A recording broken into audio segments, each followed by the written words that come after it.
If I'm being completely honest, I don't follow DC Comics that much. Besides reading some back issues, alternate universe tales, and essential comics and graphic novels, I don't really know what the hell's happening with the comic side of the DC universe, especially with the main continuity side of the story. And there's so many relaunches and crossover events that I couldn't help but be overwhelmed by it. But ever since DC initiated their brand new initiative called DC All In, I figured to follow some, not all, of their monthly comics. For this video, I really want to talk about the Absolute Universe, since those comics have been the reason why I started following DC's All-In initiative in the first place. The three Absolute titles that are out so far have been absolutely solid, and I'm really interested with the route that they can go in and the kind of stories that they can tell with these versions of these iconic characters. But before we continue, what's the Absolute Universe? The Absolute Universe is basically a reimagined, grittier, and darker version of the main DC universe, similar to Marvel's Ultimate Universe. But there's a reason for the dark tone of the Absolute line of comics. While the main universe runs on hope as embodied by Superman, the Absolute Universe runs on dark-side energy, and with that comes bigger and wilder challenges that the heroes must face. If you want to know the full backstory on how this universe came to be, I suggest reading the DC All-In special. In that story, Darkseid bonded with the Spectre, and now he's overpowered as fuck. But anyways, the first title released was Absolute Batman, written by Scott Snyder and art by Nick Dracota.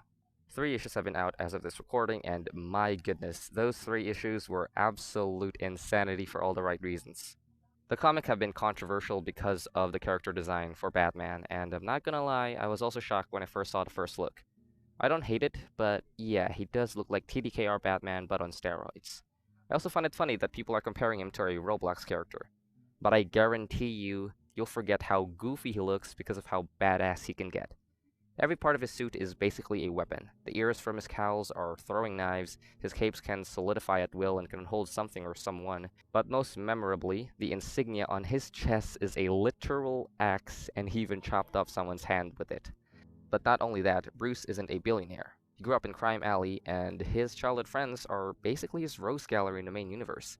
Waylon, Selina, Oz, Edward, and Harvey are Bruce's closest friends in this universe. So if they become villains, then it would be interesting to see how Batman handles them. But I think it would be way more interesting if these characters would be his help on fighting crime instead of the Robins.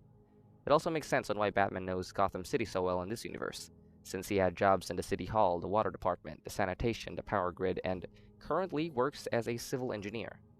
All in all, this version of Batman is just the perfect balance of brains and bronze, but he's still a deeply flawed character. The Alfred of this universe is also a super spy similar to that of James Bond. He's also our POV character on the first issue, and instead of being Bruce's loyal butler, this version is Bruce's frenemy. So yeah, there's tons of things here that I really love, not just for the character shakeups, but for the plot itself. The story can get dark and brutal at times, but there's moments where the book doesn't take itself seriously and casually drops lines like Batman AF that I just couldn't help but love it all. If you're looking for a refreshing Batman book filled with amazing looking art and over-the-top action, then I highly recommend this book. And I swear, this book is filled with tons of other surprises that I just don't want to spoil here. The next book is Absolute Wonder Woman, written by Kelly Thompson and art by Hayden Sherman, and it's been really solid so far.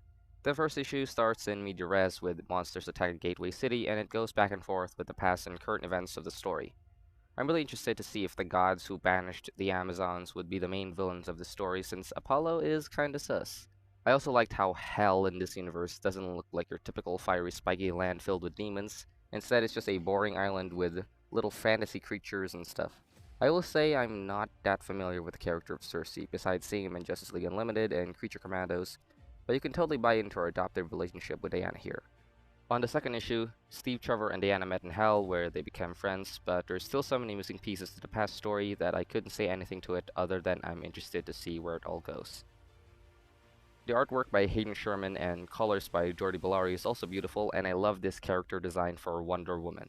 You get a color scheme of the new 52 outfit, some sick tattoos, and armor pieces that looks like it's inspired by Guts' Berserker armor. Actually, I couldn't help but wonder, is the Buster Sword and outfit inspired by Berserk? Because it works really well. But now for the final Absolute book, as of this recording, Absolute Superman, written by Jason Aaron with art by Rafa Sandoval. Similar to Absolute Wonder Woman, the story structure of this comic goes back and forth with the past and present events. The present deals with Superman helping a bunch of miners in Brazil, which leads to a squad of peacemakers sent by the company Lazarus to beat the information out from the workers, while the pass is dedicated to Krypton and its social hierarchy. The people on top are the scientists and clerics, the powerful individuals on the planet, while the lower class individuals are the workers, dubbed the People of Steel, which is neat. First of all, the political commentary is apparent in this book, but to be honest, it doesn't feel forced or unnatural since, ever since the first appearance of Superman, the books are filled with that. Secondly, since Kal-El was raised by his family on Krypton, it would be interesting to see his beliefs and ideals being tested while on Earth. I also get a lot of Man of Steel vibes with this version of Superman, or maybe it's just because of the dark tone of the book. Thankfully, he isn't too emo or too sad boy though, if that makes sense. Especially on the second issue, where you can feel the essence of Superman within this younger version. It's really nice to see him saving people while Lazarus blows everything up to smithereens. The Lois Lane in this book is also an interesting shake-up from the main continuity. Instead of being a journalist, she's an agent, and I'm sure these two will develop their feelings over the course of the story. I mean, why wouldn't they? They're Superman and Lois. But besides all that status quo changes, Krypton's fate will always be the same. We haven't seen its destruction yet, but I'm sure it will go down roughly the same way. So there you go.